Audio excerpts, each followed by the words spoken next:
लेकिन अब अगली बड़ी खबर का रुख भी करते हैं। दुनिया में तनाव के एक ऐसे मोर्चे की ओर आपको लिए चलते हैं जहां से बड़ी खबरें सामने आ रही हैं। दरअसल अमेरिका अब दक्षिण अमेरिका के देश वेनेजुएला पर भी हमला बोल सकता है। दरअसल मामला यह है कि अमेरिकी वेनेजुएला में ड्रग्स के कारोबार पर धावा बोल सकता है। अमेरिकी हमले में आशंका में वेनेजुएला ने भी अपने लड़ाकू जहाजों को, यानी आप कह सकते हैं बोट्स को तैयार कर दिया है। अपने समुद्री तटों पर यह तैनाती की गई है। इसमें ईरान में बनी CM-90 एंटी शिप क्रूज मिसाइलों को भी तैनात किया गया। वेनेजुएला ने आशंका जताई है कि अमेरिका किसी भी वक्त उस पर हमला कर सकता है और वो इससे निपटने के लिए भी तैयार है।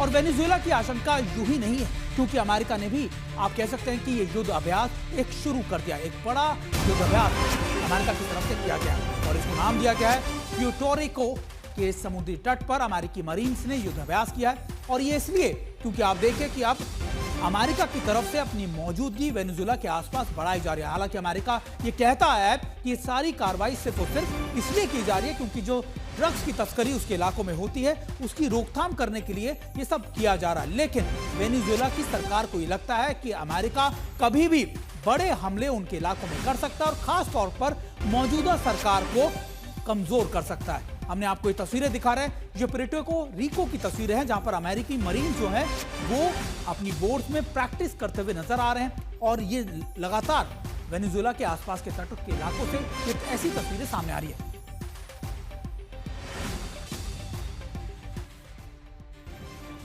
और हमारे साथ हमारे दो खास मेहमान भी जुड़े हुए हैं। के सिन्हा सर, वेनेजुएला को लेकर अमेरिका इतना ज्यादा अग्रेसिव क्यों है? और कहा तो यही जाता कि मौजूदा सरकार को पहले करीबन 10-15 साल पहले अमेरिका ने ही सपोर्ट किया था, अमेरिका का इन्वॉल्वमेंट हमेशा रहता है, तो फिर अब वेनेजुएला पर इतने बड़े अटैक्स करने की मंशा क्या है?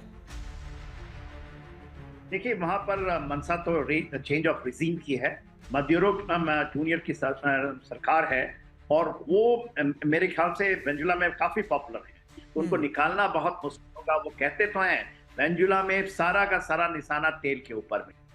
कहने के लिए बातें हैं कि ड्रग की बातें करते हैं, मगर इनको चाहिए। और उनका जो सॉफ्ट वैली है, वेनेजुएला पड़ता है, पनामा पड़ता है, तो ये तो एक बहाना है कि हम वहां करेंगे। ये कहते हैं कि इनकी ड्रग की तस्करी में इनका पूरा हाथ है वेनेजुएला के अंदर। वेनेजुएला के पास तो इतनी तेल है कि किसी भी देश के आप देखते हैं, चाहे मिडिल ईस्ट के अंदर में, इतनी वहां पर संपदा है। तो ये तो संपदा केवल रोक रखी है अमेरिका। और आपने सही बताया कि देखिए, जो सरकार को बदलना और इनके जो पुराने हैं राष्ट्राध्यक्ष, वो तो अमेरिका में शरण ले रखे हैं। और वहां से क्यों change of regime is the main issue, drug is a issue.